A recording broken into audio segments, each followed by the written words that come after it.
This time, I will introduce the reactions of viewers who watched episode 4 of the anime Jujutsu Kaisen.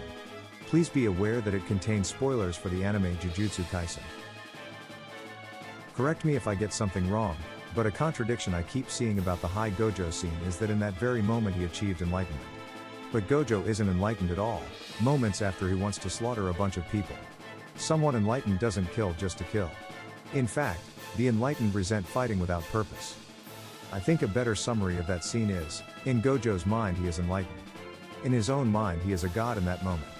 That would make it a delusion of grandeur, which makes way more sense, essentially a form of mania.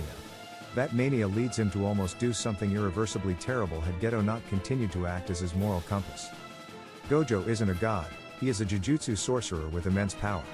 In his own mind he was a god, and later after he grows up that delusion is harshly corrected with wisdom and experience.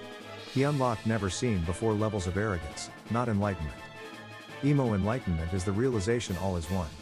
A single shared consciousness amongst many separate egos. And with that comes with a kind of loneliness. That's why the quote "throughout heaven and earth, I alone am the honored one" is actually accurate / a bit of an inside joke that the enlightened will get and the unenlightened will be put off by. This episode was actually beautiful. I was tearing up. Like, is no one gonna talk about the editing when Gojo discovered purple and blew a hole through Toji?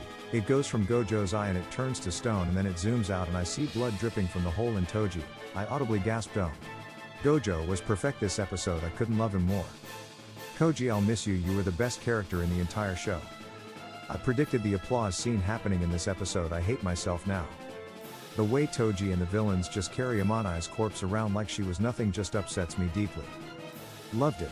The pacing has been brisk in this arc, but I can appreciate it for its purpose. Now it's almost over and I'm sad. Nah, the pacing was perfect, couldn't have been better. You should be complaining that Gege Sensei showed us too little.